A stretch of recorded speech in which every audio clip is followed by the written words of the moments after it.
अब आप अपनी पसंदीदा खबरें हिंद भारत ऐप और जियो टीवी पर भी देख सकते हैं।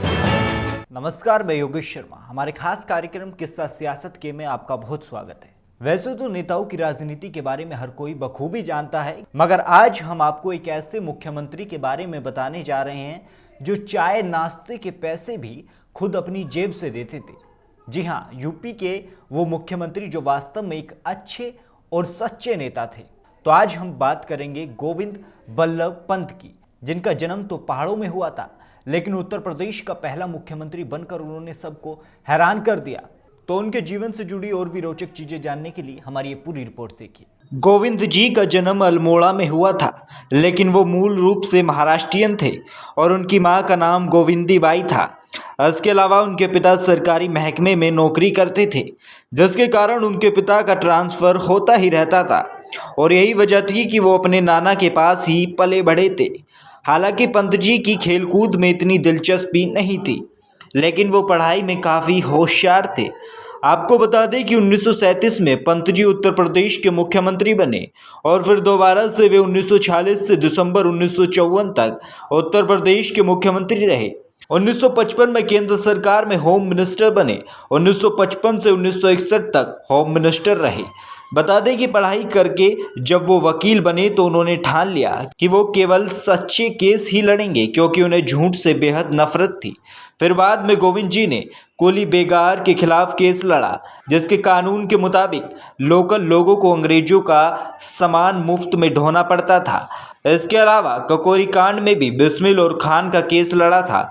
यहाँ गौर करने वाली बात यह है कि वकालत शुरू करने से पहले गोविंद जी के बड़े बेटे और पत्नी गंगा देवी की मृत्यु हो गई थी और इसी वजह से वो काफ़ी उदास रहने लगे थे।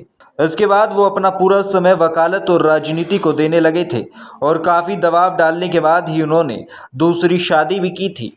हालांकि उनकी दूसरी पत्नी भी शादी के 2 साल बाद स्वर्ग सिधार गई और दूसरी पत्नी से जो बेटा हुआ था वो किसी बीमारी की वजह से मृत्यु को प्राप्त हो गया। इसके बाद 30 साल की उम्र में उनकी तीसरी शादी कला देवी से हुई थी और फिर साल 1921 में पंत जी चुनाव में आ गए। यहाँ तक कि वो 1942 में भारत छोड़ो आंदोलन में गिरफ्तार भी हुए और 3 साल तक अहमदनगर फोर्ट में नेहरू जी के साथ जेल में रहे थे, मगर फिर नेहरू जी ने उनके स्वास्थ्य की बात कहकर उन्हें जेल से बाहर निकलवा दिया था। बता दें कि अगर गोविंद जी को किसी चीज़ के लिए सबसे ज़्यादा जाना जाता है तो हिंदी को राजकीय भाषा का दर्जा दिलाने के लिए ही जाना जाता है और 1957 में उन्हें भारत रत्न भी मिल चुका है।